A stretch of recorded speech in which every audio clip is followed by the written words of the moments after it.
Prezados irmãos, a paz do Senhor Jesus. Estamos iniciando mais um programa Escola Bíblica Dominical. Seja muito bem-vindo você e toda a sua família. Hoje estudaremos a 8ª lição deste trimestre com o tema Naamã é curado da lepra. Nesta lição, veremos quem era Naamã, como se deu a sua cura e conversão e as consequências da cobiça de Geazi. Pontuaremos que a cura de Naamã nos mostra não apenas a autoridade do profeta Eliseu e o poder de Deus, mas, acima de tudo, a compaixão de Deus e o seu desejo de se revelar e se fazer conhecido não somente ao povo de Israel, mas aos gentios. Quer aprender mais sobre este importante assunto? Então fique conosco em seu programa Escola Bíblica Dominical. Você sabia que lepra é a mesma doença chamada hoje de hanseníase? Hanseníase é uma doença crônica e transmissível causada por uma bactéria Mycobacterium leprae. Antes, o controle da doença era por meio de isolamento nas colônias. Hoje, não é necessário o isolamento social, nem o afastamento dos familiares. Porém, é preciso seguir rigorosamente o tratamento indicado. Vejamos o que nos diz o nosso texto áureo. Então, desceu e mergulhou no Jordão 7 vezes, conforme a palavra do homem de Deus.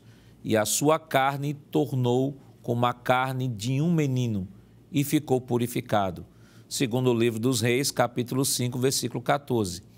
A verdade prática nos diz: Deus não opera milagres necessariamente segundo as nossas expectativas. Ele faz da forma e no momento que lhe apraz. O objetivo geral de nossa lição é revelar que Deus deseja curar e salvar a todos. Os objetivos específicos da lição de hoje são 3. Primeiro, relatar a busca de Naamã por sua cura. Segundo, salientar o orgulho e a falta de fé de Naamã. E terceiro, identificar a ambição de Geazi. A leitura bíblica em classe para a lição de hoje está no segundo livro dos Reis, no capítulo 5, versículos 1 ao 10, versículo 14 e versículos 25 ao 27. Acompanhe conosco. E Naamã, chefe do exército do rei da Síria, era um grande homem diante do seu senhor e de muito respeito, porque por ele o Senhor dera livramento aos sírios, e era este varão homem valoroso, porém leproso. E saíram tropas da Síria e da terra de Israel, levaram preso uma menina que ficou ao serviço da mulher de Naamã.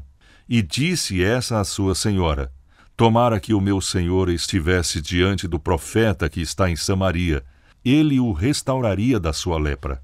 Então entrou Naamã e o notificou a seu senhor, dizendo: assim e assim falou a menina que é da terra de Israel. Então disse o rei da Síria: vai, anda, e te enviarei uma carta ao rei de Israel. E foi e tomou na sua mão 10 talentos de prata e 6.000 siclos de ouro e 10 mudas de vestes. E levou a carta ao rei de Israel, dizendo: logo em chegando a ti esta carta, saibas que eu te enviei Naamã, meu servo, para que o restaures da sua lepra. E sucedeu que, lendo o rei de Israel a carta, rasgou as suas vestes e disse: sou eu Deus para matar e para vivificar, para que este envie a mim, para eu restaurar a um homem da sua lepra? Pelo que deveras notai, peço-vos, e vede que busca ocasião contra mim.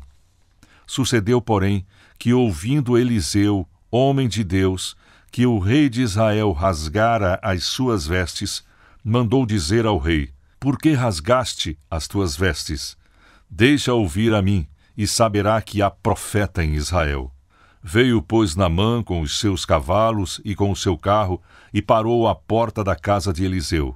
Então Eliseu lhe mandou um mensageiro, dizendo: vai e lava-te 7 vezes no rio Jordão, e a tua carne te tornará, e ficarás purificado. Então desceu e mergulhou no Jordão 7 vezes, conforme a palavra do homem de Deus, e a sua carne tornou como a carne de um menino, e ficou purificado. Então este entrou e pôs-se diante de seu senhor.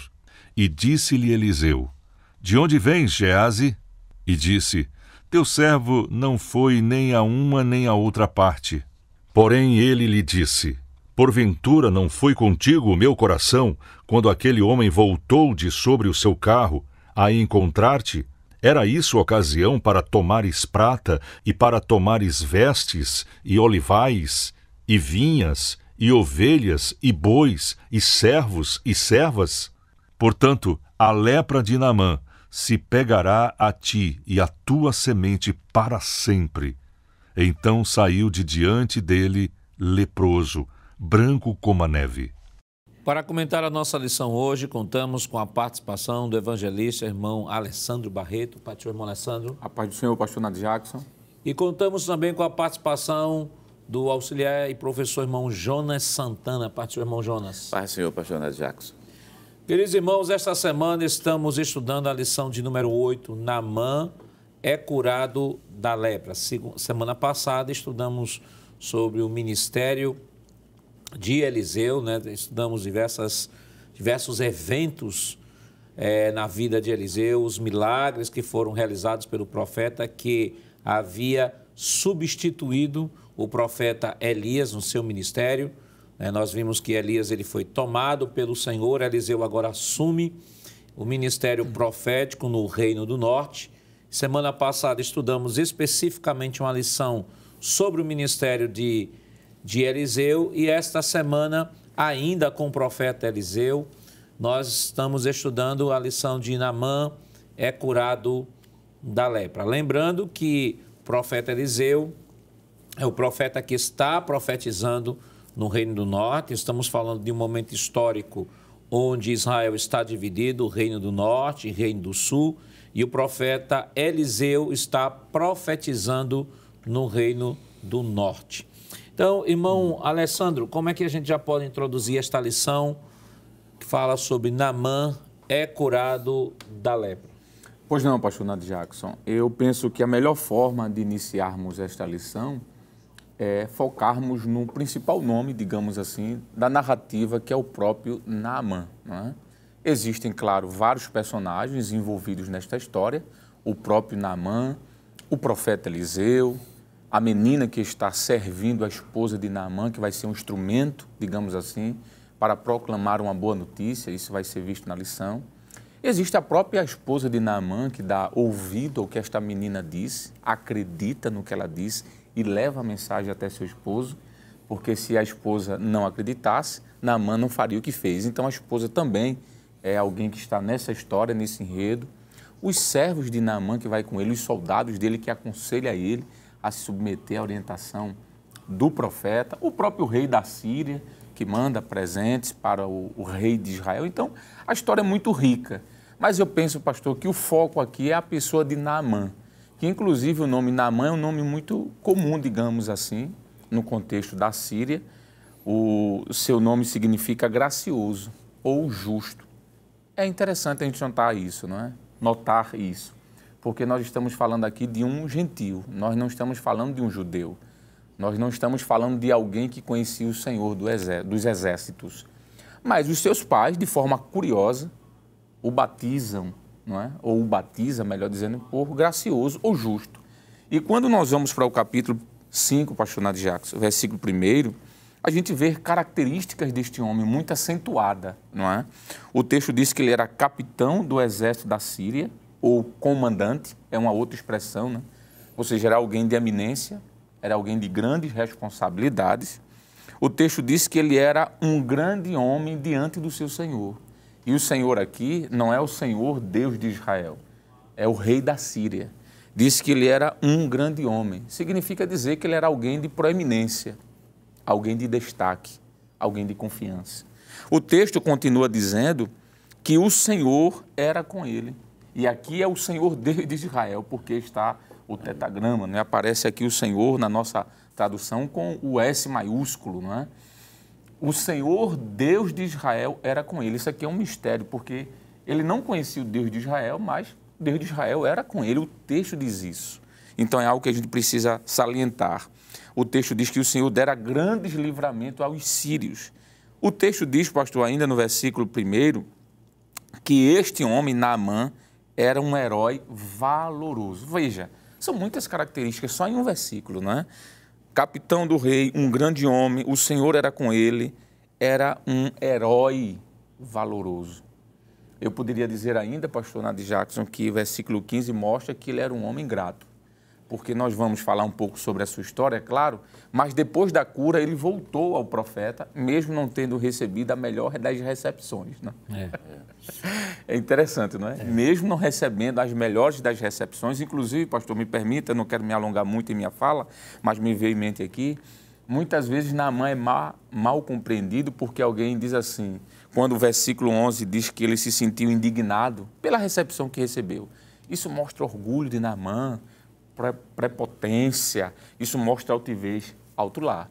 Imagine alguém que está à beira da morte, que procura um médico, e o médico diz, não vou atender ele não, deixa ele fora do hospital, e manda um enfermeiro dizer, tome tal remédio. A pergunta é, será que essa pessoa retornaria para esse médico? Obviamente que não. Ele estava à beira da morte, pastor, digamos assim, leproso. E ele não recebe uma das melhores recepções. No entanto, depois de obedecer a ordem ou a orientação do profeta, ele volta para agradecer. Então, mostra que ele era alguém grato, pastor, porque ele poderia de lá ir embora, mas ele voltou. Então, este é o principal personagem da história, pastor, e certamente temos muito o que aprender com ele. E interessante que esta figura, irmão Jonas, de Naamã, é uma figura intrigante. Verdade. Porque, vamos lá, ele é estrangeiro, é um gentil, é um inimigo de Israel. Ao mesmo tempo, o próprio escritor bíblico vai destacar aqui que ele era um homem de muito respeito, era um grande homem diante do seu senhor, no caso aqui o rei da Síria, de muito respeito. E aí o escritor bíblico diz assim, porque por ele o Senhor, Deus lhe dera livramento aos sírios. E ainda o escritor bíblico vai dizer que ele era um varão, homem valoroso. Ou seja, descrever um gentio inimigo de Israel e dizer ainda que o Senhor era com ele, de certa forma dava um nó na cabeça de um judeu ortodoxo que dizia assim, não, Jeová é meu. Com certeza. Uma porque o povo de Israel, de posse da lei de Deus e de posse dos seus sacerdotes, poderia se colocar em relação de vantagem, em termos de conhecimento de Deus. Aí vê, do outro lado, um gentio, que é da Síria, que várias foram as guerras empreendidas entre Síria e entre Israel. E agora, o próprio texto dizer que o Senhor dera livramento, que o autor bíblico deixa isso muito bem claro, capítulo 5, versículo 1, como já foi lido aqui, que o Senhor dera livramento aos sírios por intermédio justamente de Naamã. Então, já dá para perceber o caráter que Naamã tinha, quer dizer, a personalidade ali, que muitas vezes se foca só no título, naquele título militar, mas existe um homem que está ali dentro, e esse homem tem algumas características boas ao ponto de Deus estar com ele, dar livramento não somente a Israel, mas dar livramento também à Síria. E aqui a gente já vê, de certa forma, irmão Alessandro, um recorte missiológico, né? Sim. Porque aí já mostra que o texto é destinado, o Antigo Testamento é destinado ao judeu para o ensino.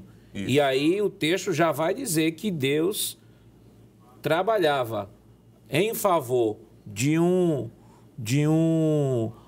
chefe de exército, de um exército estrangeiro, um exército gentil, e que o segredo da vitória dele em relação ao livramento que Deus deu aos sírios estava exclusivamente na intervenção de Deus na batalha. Perfeito, pastor. Essa aplicação que é feita, né, como o senhor usou a expressão muito bem colocada, um princípio missiológico, é possível sim extrair do texto de forma direta, não é, explícita, de forma estrito senso. Não fala aqui de um texto evangelístico, mas o princípio missiológico está sim por trás disso aqui. Primeiro, vamos lá. A lepra, na Bíblia, é um sinônimo do pecado, é um símbolo do pecado. Aponta para a situação em que o homem está diante de Deus, de impureza, não é? Quando nós olhamos para diversos textos no Novo Testamento, nós vamos perceber isso, que assim como a lepra era uma doença que atingia o corpo do homem e deixava-o distante da sociedade, distante do convívio, o pecado fez isso, colocou o homem distante de Deus. Então, isso chama leproso. Espiritualmente falando, ou simbolicamente falando, representa o homem no pecado. Mas ele é curado. Então, fala da graciosidade de Deus, da ação de Deus em ir até um gentil. Detalhe, gentil, não é?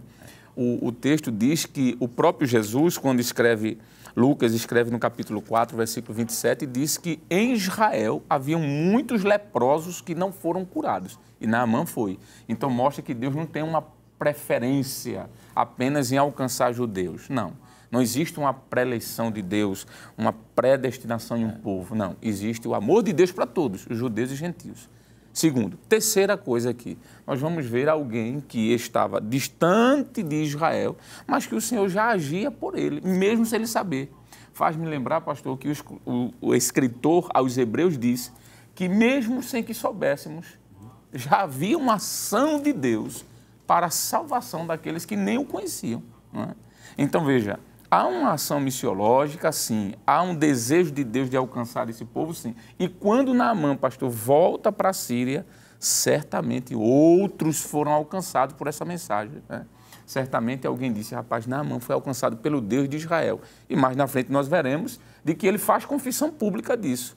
Naamã vai dizer, olha, a partir de agora, versículo 17, disse Naamã, se não queres, deixe a este teu servo uma carga de terra que baste para carregar 2 mulas, porque nunca mais, veja a palavra de Naamã, oferecerá este teu servo, ele está se referindo a ele mesmo, holocausto, nem sacrifício a outros deuses, senão ao Senhor.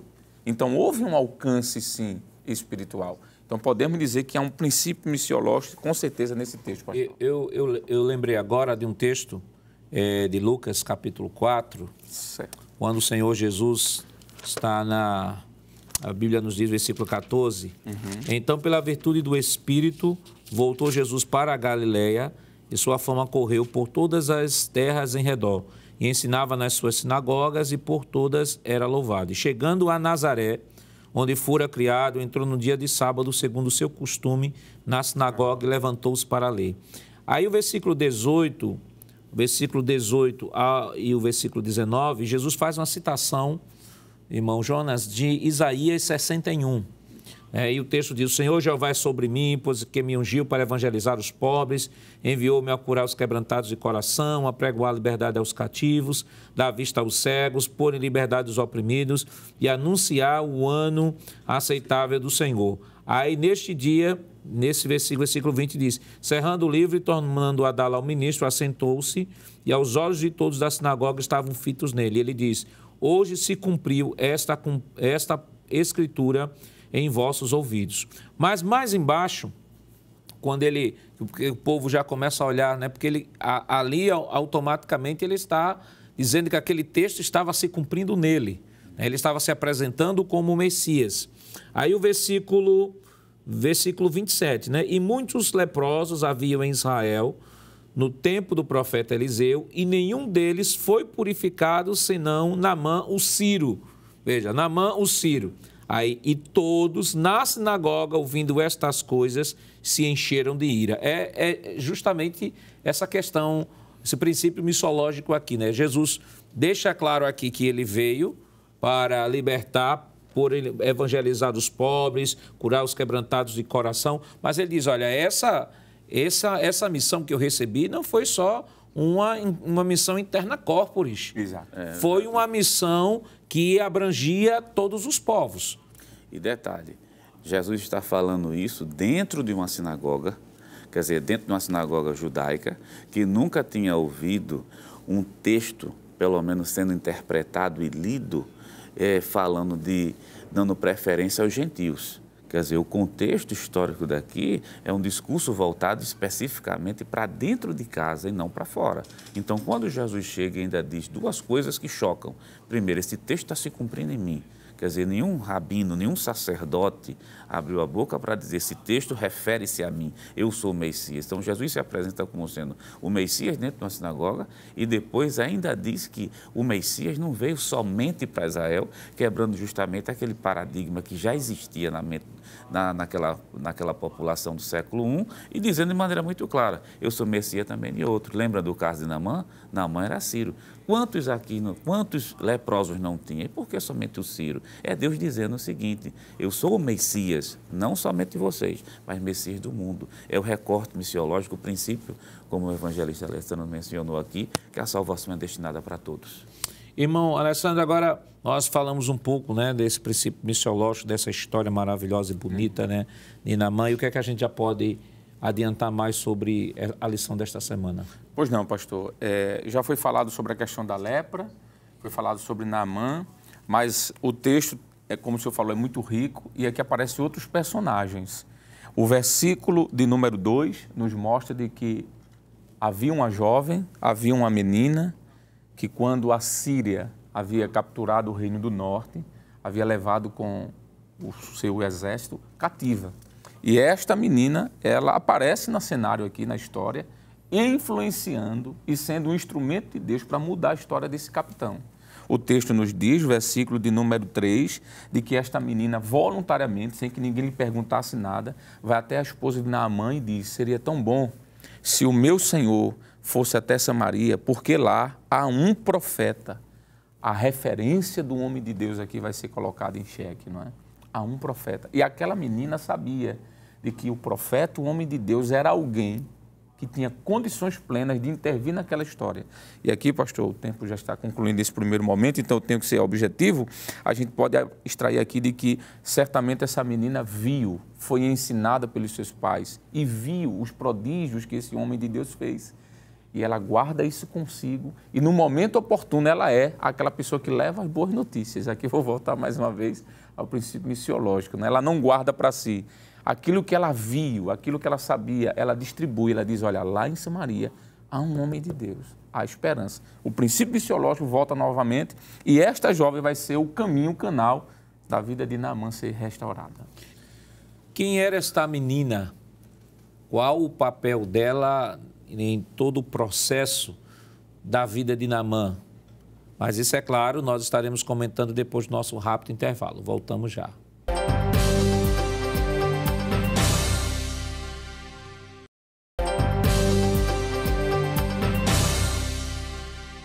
Queridos irmãos, estamos de volta em seu programa Escola Bíblica Dominical. Esta oportunidade, estudando a lição de número 8, que tem como título Naamã é curado da lepra. E deixamos a seguinte pergunta para este bloco: quem era aquela menina lá do texto do segundo livro dos Reis, capítulo 5, e qual o papel dela em todo esse processo na vida de Naamã? Irmão Alessandro, já que o senhor tocou sobre esta menina, o que, a gente pode comentar um pouco mais sobre ela? Muito bem, pastor. Ela é uma menina anônima, não é? E aqui tem um princípio maravilhoso, que para ser instrumento de Deus, a gente não precisa ser reconhecido por ninguém. Isso.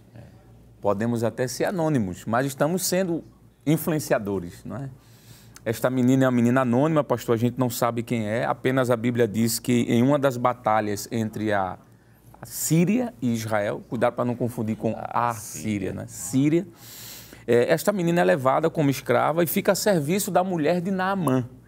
E o que eu acho muito bonito aqui, pastor, é que esta jovem judia, ela poderia estar com o coração magoado e dizer: eu estou aqui presa, poderia estar na minha terra, eu vou ficar em silêncio e não vou dizer nada, que Naamã morra. Ela poderia, de repente, fazer isso. É um pouco parecido com o que aconteceu com o coração de Jonas, não? Seu xará, professor. O profeta Jonas, indignado pelo que a Síria tinha feito, disse: eu vou levar essa palavra não. Deus manda ele a Nínive, capital da Síria. Ele disse: eu vou fazer o que lá? Eu vou para outro lugar, que a Síria se acabe, digamos assim. Coração machucado, muito patriota demais. E ele disse: eu não quero levar essa mensagem salvadora. Mas essa menina, pastor anônima, ela faz o contrário de Jonas. Ela escuta a história, certamente viu o lamento e o labor, o sofrimento, quero dizer, deste homem, Naamã. E ela chega para a mulher e diz: olha, eu tenho uma mensagem boa, uma boa notícia. Lá em Israel, quero dizer, lá em Samaria, que é o Reino do Norte, há um homem de Deus. E eu sei que se meu Senhor for para lá, ele será curado. Veja, pastor, além dela não levar rancor, né, porque aqui tem um princípio de não dar o que recebeu, né, porque ela recebeu a prisão, mas deu a mensagem boa. Ela tem uma mensagem influenciadora, essa menina anônima, ela diz, olha, se ele for, ele será curado. É muito bonito isso aqui, pastor. Ela tinha convicção, ela tinha certeza disso. Então, essa menina que foi ensinada, essa menina que certamente foi alvo do ensinamento dos seus pais, em obediência, respeito aos servos de Deus, ela desejava o bem-estar de seu Senhor. Isso é muito bonito. E é aquela coisa, isso ilustra a igreja. Muitas vezes, pastor, a igreja é cativa, a igreja é perseguida, a igreja é maltratada, mas a igreja leva a mensagem de boas novas. Quantos países não têm feito a igreja cativa? E mesmo assim, a igreja continua levando as boas notícias, né? É o que podemos aprender com essa jovem anônima, pastor. E principalmente países, né, irmão Jonas, que são países fechados, chamados também países cortina de ferro. Verdade. Né, onde não há a liberdade religiosa para propagar o evangelho. Primeiro, a gente tem esses países, né, que são considerados, do ponto de vista missiológico, cortina de ferro. Tem a janela 10/40, a gente tem uma série de países que tem umas restrições terríveis concernentes ao Evangelho. Hoje, estou falando atualmente, existem cultos que são realizados em cavernas ainda, quer dizer, existem igrejas na região do Egito que elas não estão na parte interna, estão na parte externa das casas, né? Ou melhor, embaixo, no solo, no subsolo dessas casas. E mesmo assim, diante de tanta dificuldade, o exemplo claro disso, a gente pode ter o caso do Afeganistão e tantos outros locais que têm missionários, a África do Norte, a África do Sul, o continente africano na sua totalidade, e a igreja não deixou de levar a mensagem de salvação, inclusive para aqueles grupos que é noticiado em vários canais de TVs por aí, em aqueles grupos que chegam destruindo muitas vezes as igrejas, matando os crentes, mas a igreja retribui dizendo assim, Jesus salva, Jesus cura, Jesus batiza, Jesus voltará e pode transformar a vida das pessoas. A igreja perseguida, o que ela devolve, né, por conta da perseguição que recebe, é a pregação da palavra, é o amor, é a oração, né, irmão Alessandro? Mas voltando aqui, pois não. A figura de Naamã, né? Certo. Porque essa história é muito linda, a cura de Naamã é muito linda, tem muitos princípios que nós já estamos pontuando aqui. Pois não. Mas sobre Naamã, temos agora um homem, mesmo com todo o respeito que tinha, sim, toda a posição que tinha, era um homem enfermo, era um homem leproso e que estava desesperado para ter a sua cura. É verdade, pastor. O texto nos deixa claro isso, de que apesar de ser um homem com tantas características, o versículo 1 diz, porém, leproso.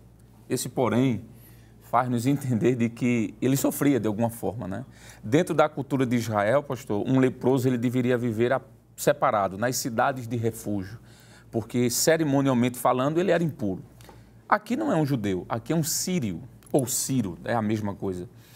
Então, isso não acontecia com ele. Ele vivia num convívio, tanto é que ele é comandante, ele é general, mas internamente ele sofria, certamente, de dores, no ponto de vista físico, mas também sentimental, emocional. Não é? Certamente ele se olhava, via aquela mancha no seu corpo, o mau cheiro, o odor, o mal cheiroso. Certamente ele sofria, pastor.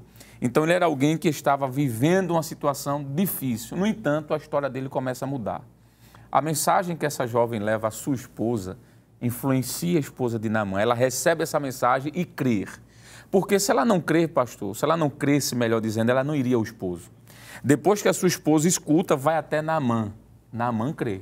Ele é influenciado. Veja, que a brasa, o fogo foi alcançando quem estava ao redor. Naamã, a esposa é alcançada, consequentemente leva ao esposo. O esposo acredita nessa palavra e vai até o rei. Para ele ir até o rei da Síria, pastor, ele poderia sofrer penalidades aqui.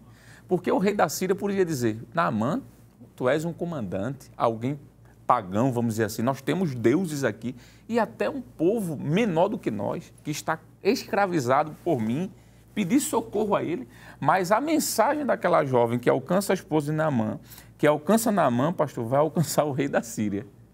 Tanto é que o versículo de número 5 diz: então o rei da Síria disse: vai, anda, e enviarei uma carta ao rei de Israel. E foi, e tomou na sua mão 10 talentos de prata, 6.000 ciclos de ouro e 10 mudas de roupa. E levou a carta ao rei de Israel, dizendo: logo, em chegando a ti esta carta, saibas que eu te enviei Naamã, meu servo, isso aqui é a qualidade também dele, né? Para que o cures de sua lepra. Parece que o rei não entendeu muito aqui, pastor, a mensagem, porque a mensagem não era para o rei, era para o profeta. Mas mesmo assim, pastor, ele envia esses presentes para o rei, não foi para o profeta, é interessante aqui, mas ele faz isso porque ele foi inflamado pela mensagem daquela jovem.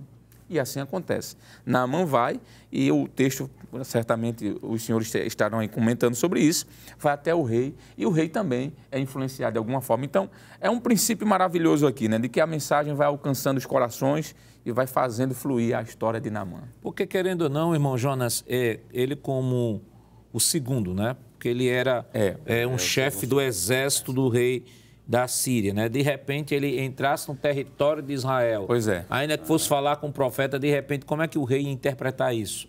Podia dizer, não, ele está invadindo Israel, ele está se macumunando. Aí o rei disse, não, vamos fazer o seguinte, vamos de rei para rei, e depois o rei lá resolve como é que ele vai resolver teu problema. Verdade, que era um princípio militar que existia, porque, por exemplo, você pega um homem que está precisando de uma cura, que, como foi bem falado aqui pelo ministro Alessandro, o que não falta na Síria são deuses. Quer dizer, você tem vários deuses na Síria. Outra coisa, são nações inimigas. E simplesmente eu vou pedir ajuda ao meu inimigo, pegar o melhor general que eu tenho aqui, comandante do meu exército, para pedir ajuda ao inimigo, aquele que combate tanta gente. Isso é uma coisa contraditória muito grande. Aí o que é que acontece? Aí você vê o rei dizendo, pronto, vamos fazer o seguinte, primeiro vai a carta. Aí vai uma carta de rei para depois ir ser acompanhado de Naamã. Aí, por incrível que pareça, quem não entende aqui a situação é o rei de Israel. Porque o rei da Síria sempre manda a carta. Quando a carta é lida pelo rei de Israel, o rei de Israel diz, não, ele está achando que eu sou o quê? Que eu sou Deus? Para restaurar a vida dele? Ele está achando, por exemplo, que eu posso restaurar a sua saúde? O versículo número 7 diz assim, capítulo 5, versículo 7, e sucedeu que, lendo o rei de Israel a carta, rasgou as suas vestes e disse, sou eu Deus para matar e para vivificar, para que este envie a mim, para eu restaurar um homem de sua lepra, pelo que deveras notais, peço e vede que ele busca ou buscai ocasião contra mim. Quer dizer, qual é o entendimento do rei? Ele vai querer a guerra. Mas lembre que o presente que foi mencionado aqui não vai diretamente para Eliseu, vai justamente para o rei. E um outro detalhe aí que eu acho interessante é o seguinte, ele diz assim, olha, ele manda para eu fazer uma coisa que eu não tenho condições de fazer. Então, o que é que ele vai querer com isso? Ele está criando ocasião para que Naamã chegue aqui, de fato, não seja curado, volte, não curado, e, de repente, com esse motivo, dizer assim, para você não atender o meu pedido de cura. E, por conta disso, criar uma guerra, criar uma situação por conta da cura. E o que é interessante, Deus é tão maravilhoso, irmão Alessandro, que a Bíblia diz, versículo, no desespero do rei, o profeta estava junto ali, ouvindo toda a situação, e o texto diz, versículo 8, sucedeu, porém, que ouvindo Eliseu, o homem de Deus, que o rei de Israel rasgara as suas vestes, mandou dizer ao rei, por que rasgaste as tuas vestes? Deixa eu vir a mim e saberá que há profeta em Israel. É a ocasião que Deus cria para manifestar o poder de Deus por meio do profeta Eliseu, não só para o rei da Síria, mas para o próprio rei de Israel. Sem sombra de dúvida, pastor. E assim, se o senhor me permite fazer mais uma vez o link, a priori, quando eu disse que o rei parece que não entendeu, eu quero até aproveitar e fazer essa correção em minha fala aqui. A ideia realmente é esta, de que um rei mandava presentes para outro rei, não é? Um sinônimo de paz, de acordo comercial e etc. No entanto, o texto do versículo 6 deixa claro de que o rei da Síria entendeu de que esta cura estava no rei de Israel. Porque ele disse assim, para que você cure ele da lepra. Não. Por isso que o rei rasga a roupa, porque ele sabia que nele em si não tinha nada. A sorte dele é que o profeta soube da história e o profeta diz, mande voltar. Diga a ele que há rei, há Deus, quero dizer, em Israel. Ele será curado. E é neste momento que a história vai tomar o rumo, digamos assim, lá do início da mensagem da moça.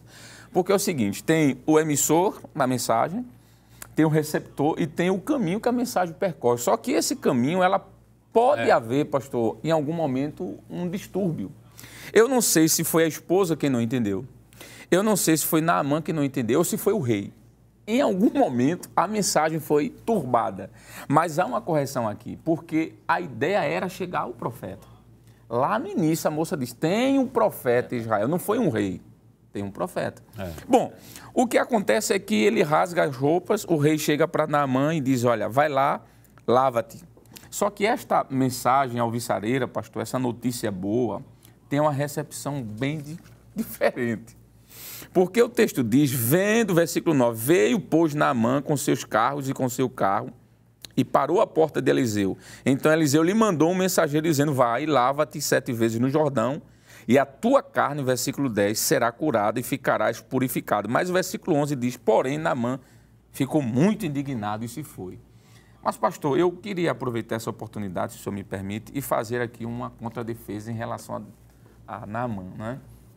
Às vezes, Naamã é alvo de uma exposição um tanto quanto preconceituosa, no sentido de dizer, olha, isso aqui foi orgulho de Naamã, isso aqui foi altivez de Naamã. Mas espera aí, será que foi isso mesmo? Volto a dizer aquela fala, pastor, do início. Imagine alguém que está prestes a morrer, vai em busca de socorro e alguém recepciona-o friamente. Nem olhou para ele, não quis nem ver quem era. Disse, vai lá e dá um recado, diga-lhe que vá no Jordão. A pergunta é, será que isso não provocaria nele uma indignação, como está no versículo de número 12? Ele diz, olha, lá tem o rio Abana, tem o rio Farpar, são rios de águas limpas. Eu viria para aqui, para um rio de águas turvas.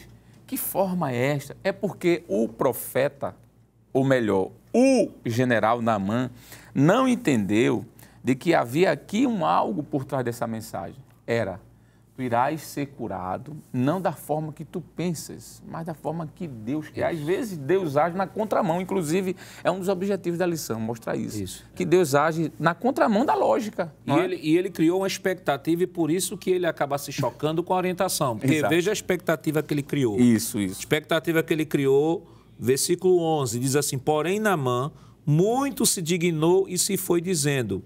Eis que eu dizia comigo, veja o que era que ele esperava. Imaginava, né? Imaginava, certamente ele sairá, pôr-se-á em pé, invocará o nome do Senhor, seu Deus, e passará a sua mão sobre o lugar e restaurará o leproso. Então, todo o ritual, irmão, de cura já estava bem elaborado na mente de Naamã.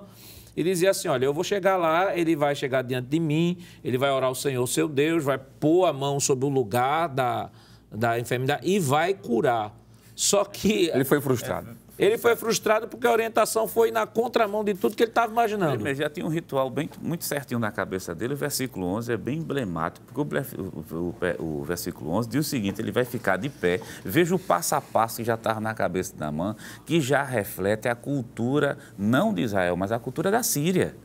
Então, ele achava que seria de acordo com como eram os deuses pagãos. Ele não tem, até o evangelista Alessandro mencionou logo no início do bloco, que ele não conhecia o Deus de Israel. E realmente, isso aqui demonstra tanto que ele não conhece o Deus de Israel, que ele já está tudo programado na cabeça dele. No versículo 11, ele diz assim, ele vai ficar de pé, pôr-se-á de pé, vai invocar o nome do seu Deus, passará a mão no lugar onde está a lepra e vai restaurar o leproso e está tudo resolvido. Fica de pé, invoca o seu Deus, quer dizer, é aquele ritual que ele esperava que fosse feito à Síria. É isso que ele se frustra. É quando chega no território de Israel, aí vem essa questão da recepção, que Eliseu, o profeta, homem de Deus, quando está lá, diz assim, vai lá e manda ele para o Jordão, mas vai lá e manda ele para o Jordão. Aí ele começa a reclamar, porque ele diz, bem, lá na Síria tem 2 rios, né? Por sinal, os 2 nascem no Líbano, que são os rios mais bonitos que tem de águas limpas. E o Jordão, que a gente fala tanto, mas é bom mencionar que o Jordão tem suas partes bonitas, mas também tem água turva e suja. Quer dizer, há momento que o rio é largo, há momento que o rio é fino. Ele diz, é nessa água daqui que eu vou, porque lá tem o melhor. Então, é essa a frustração. Primeiro, a gente tem um padrão do mundo que já está na cabeça dele, que é o padrão é um ritual sírio. Aí, quando chega aqui, ele vai ter que se adaptar com outro ritual. E ele faz assim, na mente dele, irmão Alessandro, rio por rio. Rio por rio. Então, é melhor os rios do Líbano. É verdade, é bem difícil. Bem difícil, por quê? Ele não entendeu, pastor, ele não entendeu. Mas a sorte dele, pastor, é que aquela mensagem alvissareira das boas novas, que alcançou o coração da esposa de Naamã, alcançou o coração de Naamã, que alcançou o coração do rei, alcançou o coração dos soldados. Porque o versículo 13 diz, então, chegando-se a ele os seus servos, os soldados que iam com ele, lhes falaram e disseram, meu pai, essa expressão aqui é uma expressão de respeito, de consideração, não é? Se o profeta dissesse alguma coisa grande, porventura não farias? Quanto mais, dizendo ele, lava-te e ficarás purificado. Então, veja o que é que diz o texto. Ele nem insiste. Diz, então, desceu e mergulhou no Jordão 7 vezes. Então, a mensagem alcançou também, pastor, o coração daqueles servos. É o fogo do evangelho que vai alcançando e sendo inflamado. Isso é muito bonito. Os servos entenderam de que não foi uma grosseria de Eliseu, propriamente dito. Foi uma forma de Deus agir. E esse descer de Naamã aí sim fala de quebrantamento. Quando se desce, quando se busca, quando se humilha, se alcança a mensagem, se alcança aquilo que se precisa. E aqui está a moral da história, né? Descer para poder subir. Ele subiu curado.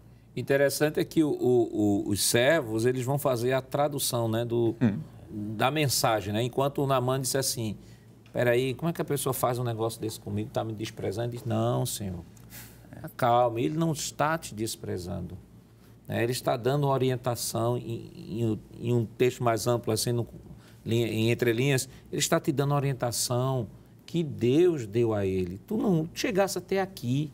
Pastor, tu não tem certeza que vai ser curado, então fazes.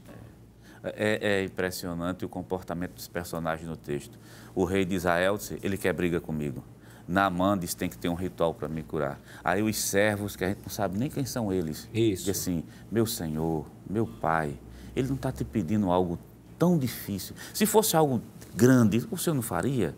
Mergulha, atende, é o suficiente. Como o senhor disse, pastor, e pontuou muito bem, os servos entenderam perfeitamente o que Eliseu tinha dito e, graças a Deus, por esses servos anônimos, que Naamã também foi curado. E os pacificadores, né, irmão Alessandro? Os pacificadores que na hora, de repente, podia ter um soldado ali e dizer, rapaz, ele está te desconsiderando, isso é um absurdo, pega esse profeta, arracha esse profeta também, leva, mas aqueles servos, eles tinham essa sensibilidade, né? Estavam preocupados com Naamã e, ao mesmo tempo, fizeram a interpretação, né? Entenderam o que Eliseu estava dizendo, entenderam a necessidade de Naamã e estavam preocupados com o seu pai, né? Mas não responde agora não, segure aí que nós estaremos comentando depois do nosso rápido intervalo. Voltamos já.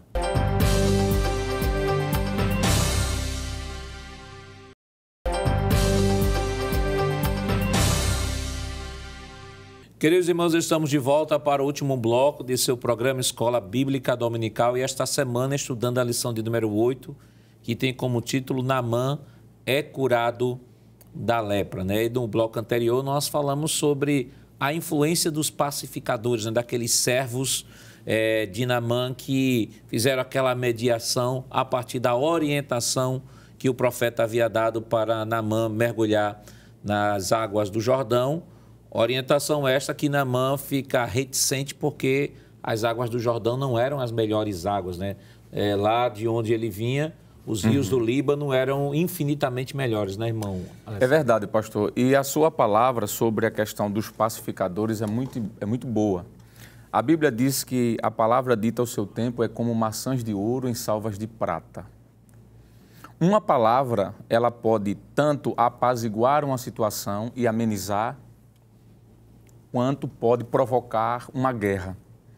Se estes soldados dissessem, meu senhor, a tua honra foi ferida, e tu não pode sair daqui desse jeito, o profeta nem te recebeu, nem sair, ele saiu. Vamos entrar e vamos destruir tudo. Certamente, pastor, Naamã faria isso, porque no afã da ira, quando o coração está irado e machucado, uma palavra pode trazer a destruição inteira de uma cidade. Faz-me lembrar o que aconteceu com Davi. Quando os servos de Davi voltaram, disseram, olha, Nabal disse que não vai dar nada não. Davi pegou 400 homens com espada na mão e disse, não vai ficar nenhum animal vivo. E no meio do caminho, o que acontece? Abigail, né? Aparece e diz, meu senhor, ela se encurva. Então aquela palavra de Abigail acalmou o coração de Davi e ele retrocede. Foi a mesma coisa aqui. Esta palavra, pastor, como é bom um conselho sábio. Isso mostra que um conselho sábio, quando você dá ouvidos a um conselho sábio, a história muda. Veja que ele desce, ele deu ouvido ao que os servos disseram. Ele desceu, mergulhou 7 vezes, mesmo que indignado, digamos assim, mas ele fez. E ele sai purificado, versículo 14. E tornou-se a sua carne como de uma criança, um bebê, sem nenhuma mancha, sem nenhuma ruga. E ele foi curado. E essa palavra, pastor, veja como uma palavra, ela muda toda a história.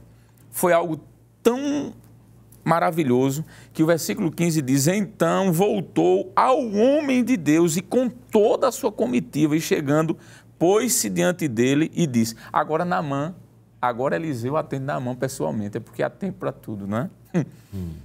Eis que agora eu sei, em toda a terra, que não há Deus. Veja como uma palavra muda a história, né? Deus, senão Israel. Agora, pois, peço-te que aceites uma bênção do teu servo. Ele se coloca como discípulo de Eliseu. Teu servo, teu filho.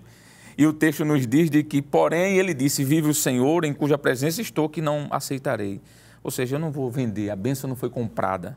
Aí o versículo 17, então disse Naamã, se não queres a este teu servo, a teu discípulo, uma carga de terra que baste para carregar 2 mulas, porque nunca mais se oferecerá a este teu servo. 3 vezes aparece essa expressão, teu servo, holocausto em sacrifício a outros deuses, senão ao Senhor. E eu concluo, pastor, dizendo que a palavra daqueles servos aquela palavra foi tão abençoada que mudou a história de Naamã, porque ele diz, olha, eu vou para a Síria e eu sei que meu Senhor vai colocar a mão sobre a minha mão e eu vou ter que acompanhar. Dá a entender que o rei da Síria era idoso. Nisto perdoe o Senhor a teu servo, pela 4ª vez o nome de teu servo. Quando meu Senhor entrar na casa de Rimon, isso aqui era um Deus, para ali o adorar, e ele se encostar na minha mão, dá a entender que ele era idoso, ele andava segurando na mão de Naamã, não é se apoiando. Aí ele diz, e eu também tenha que me encurvar, veja o que ele está dizendo. Quando assim me curvar na casa de Rimon, nisto perdoe o Senhor o teu servo. Ele está dizendo, eu vou me curvar porque eu sou obediente, mas eu não estou me encurvando àquele Deus. Eu estou ajudando o rei, ele é idoso. Aí veja a resposta de Naamã, a resposta de Eliseu, quer dizer, pastor. E ele disse, vá em paz. Já mudou, né? A primeira recepção. Mudou muito. E foi ele uma pequena distância. Então, uma palavra conseguiu desfazer uma trágica história, porque ia todo mundo morrer ali. Então, isso nos faz entender de que a palavra tem poder, pastor, tanto de apaziguar quanto de acender a ira. É interessante, irmão Alessandro, que aqui, se o texto parasse aqui, era uma linda história. Muito bonita. Linda história. Naamã, ele recebe a bênção, reconhece o Senhor. Isso. E se justifica, né? Olha, se você souber lá que eu estou... Na verdade, eu não estou me curvando. Eu estou ajudando o rei. Eu estou ajudando o rei. Meu coração é do Deus de Israel. Eu não está ali, não. Meu coração não está ali, não. Tanto que ele acaba levando terras, né, de Israel, porque tinha um costume, que é aí, novamente, costume sírio, né? De levar um pedaço de terra, botar lá disso aqui, nós vamos erguer, porque é a terra de Israel. Terra sagrada, né? Mas aí, irmão Jonas, a história muda de cenário, porque Geazi ou Geazi, como alguns pronunciam, ele acaba desfazendo de uma obra tão bonita, né, que Deus havia feito. Ou seja, Naamã havia sido curado como um ato de graça, ele havia oferecido bens para pagar a cura.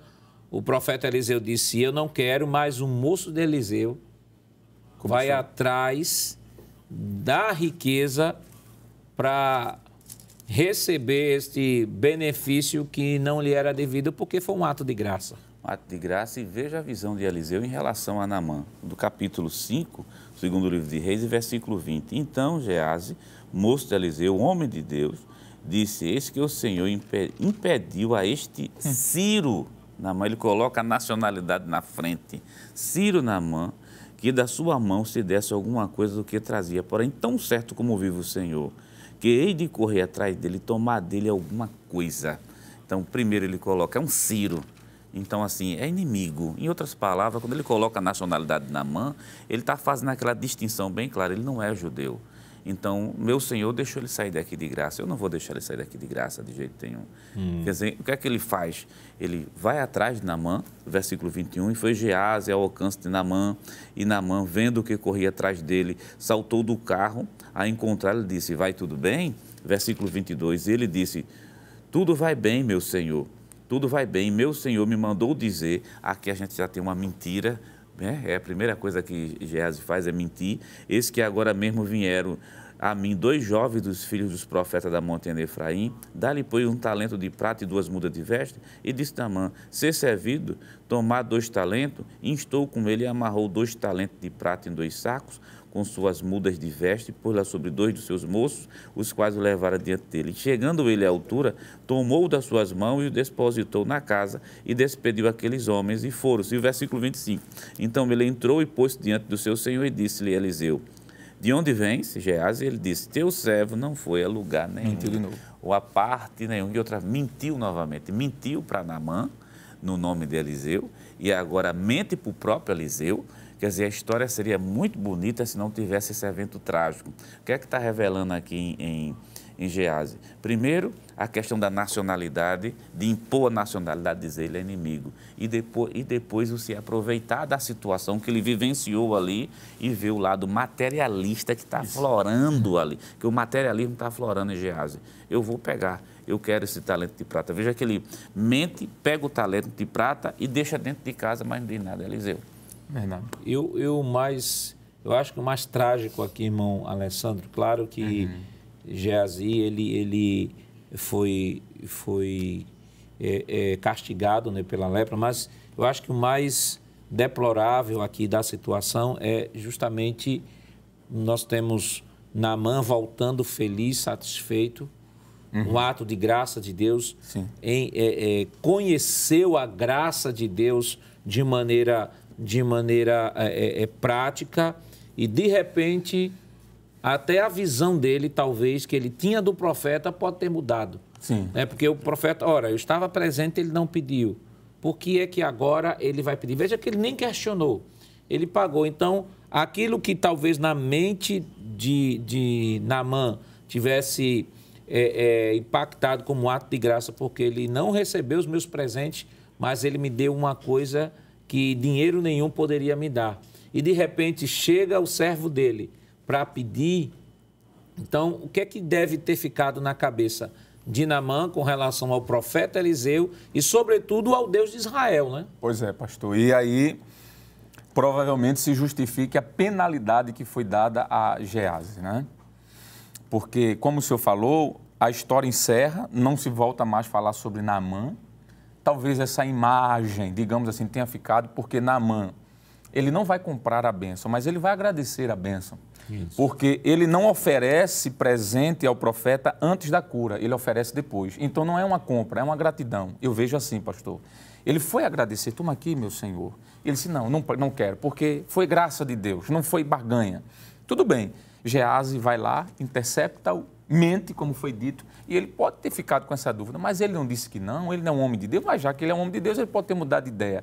Mas é possível que ficasse essa imagem negativa, e é por isso que a penalidade, pastor, é tão dura. Eu confesso ao senhor que eu estava em off conversando com o professor e compartilhei com ele, não foi assim, amigo? Foi. De que eu achei, quando eu olho assim para esse texto, eu acho tão dura a pena, porque a pena é, por conta da tua mentira, tu ficarás leproso e toda a tua família para sempre. O versículo nos diz isso, olha. O versículo 26 diz de que o profeta diz a ele que ele recebeu de Naamã prata, roupa, olivais, vinhas, ovelhas, boi, servos e servas. São 7 tipos de coisas. Dá a entender de que não foi o mesmo presente que foi entregue ao rei de Israel. Isso aqui é outro presente. O rei de Israel recebeu o presente que o rei da Síria mandou. Só que aqui o Geazi recebe outros presentes, pastor. Veja que entra servos, bois, servas. E o profeta diz, por causa disso, versículo 27, portanto, a lepra de Naamã se pegará a ti e a tua descendência para sempre. A pergunta é, o que é que a descendência tem a ver com isso? É para que ficasse um marco em Israel de que não se usa o nome do Senhor em vão. E para que ficasse a lição de que a mentira tem um alto preço. Então, infelizmente, pastor, realmente isso acontece. É possível que na cabeça de Naamã tivesse ficado esse pensamento, mas eu penso que essa notícia chegou lá na Síria. Aquele servo mentiu e por isso ele morreu e toda a sua família. E aí, na cabeça de Naamã, tenha sido desfeito aquilo que ele mentindo construiu. É possível. Irmão Jonas, que lições a gente pode extrair daqui para poder estar orientando o professor que nos acompanha neste momento? O professor da escola dominical tem algumas lições que são de extrema importância, né, que é, vamos dizer, a parte prática, é a aplicação. Em primeiro lugar, a questão de descer. Naamã, ele precisou descer até o Rio Jordão, se desfazer daquele sistema que ele tinha na sua cabeça daquele ritual mundano e entender que na igreja a coisa funciona de maneira bem diferente. Quer dizer, ele veio todo programado, mas a forma de Deus trabalhar é totalmente outra. Outra coisa, ele precisava descer sim, e é descendo que realmente se encontra as bênçãos de Deus. Então é a segunda lição que o professor da escola dominical tem que deixar claro. E sobre Geazi, é bom deixar claro uma coisa.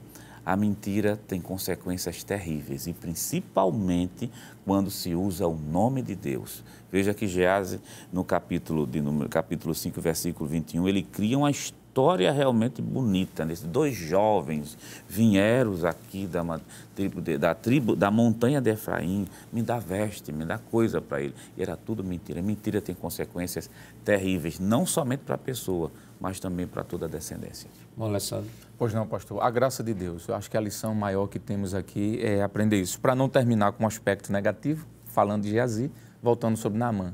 Apesar de estar condenado, entre aspas, ele busca e é alcançado. Então, a graça de Deus é assim, mesmo merecidamente, aquele que busca, encontra, e com certeza isso pode ser aplicado na vida daqueles que nos escutam. Queridos professores, a história de Naamã demonstra não só o poder de Deus e a sua graça redentora, mas também o seu juízo contra o pecado. A narrativa destaca a verdade de que a graça e a salvação divinas não se limitam a Israel, mas também a todos os gentios, ou seja, os não israelitas. A lição de hoje nos advertiu acerca dos perigos da avareza e do apego aos bens materiais. Que Deus continue lhe abençoando em nome de Jesus. Queridos irmãos, depois dessa lição maravilhosa, vamos orar ao Senhor, pedir a Ele a sua bênção toda especial. Evangelista Alessandro, vamos orar. Pois não, pastor Nadio Jacques. Querido Deus, queremos, Senhor, neste momento te agradecer por tua palavra, pelos profundos ensinamentos que obtivemos ao lembrar, Deus, da tua graça, do teu amor gracioso, da tua misericórdia, do teu perdão, das oportunidades que tu dás, Senhor, aos homens. Naamã nos faz aprender isso, que aqueles que descem, que buscam, que se arrependem, que se humilham, alcançam a tua misericórdia. Senhor, nos ajude para que possamos assim também, Deus, sermos proclamadores desta boa nova, como foi aquela jovem, que tudo começou com ela. Se ela não tivesse dado o primeiro passo, certamente essa história seria diferente. Nos ajuda, Deus, a continuarmos, mesmo perseguidos, mesmo cativos, Senhor, como igreja, mas que continuemos, Senhor, levando essa boa nova para que alcancem a outros. Nos dá da tua graça, do teu amor, continua abençoando, Senhor, a Rede Brasil de Comunicação, o teu servo, pastor presidente, pastor Ailton José Alves, juntamente com sua família, bem como toda a diretoria. Continua abençoando a equipe da Rede Brasil, Senhor, a superintendência das escolas bíblicas dominicais, teu servo, pastor Nadio Jackson, e todos que lhe auxiliam. Continua conosco, é o que nós te pedimos, Senhor, isso no nome de Jesus, o teu Filho, aquele que vive e reina para todo sempre. Amém. Chegamos ao final de mais um programa Escola Bíblica Dominical. Hoje estudamos a 8ª lição com o título Naamã é curado da lepra. Na próxima semana estudaremos a 9ª lição com o tema O reinado de Joás. E esperamos contar mais uma vez com sua audiência. Não esqueça de que o programa Escola Bíblica Dominical vai ao ar na TV na sexta-feira às 22 horas e reprisa no sábado às 16. Também está disponível em nosso canal no YouTube, Rede Brasil Oficial. Acesse o canal, se inscreva e ative o sininho e compartilhe a nossa programação. Obrigado por sua honrosa companhia e até o próximo programa. Que a graça do nosso Senhor Jesus Cristo, o amor de Deus nosso Pai, a comunhão do seu Santo Espírito estejam com todos hoje para todo sempre. Amém.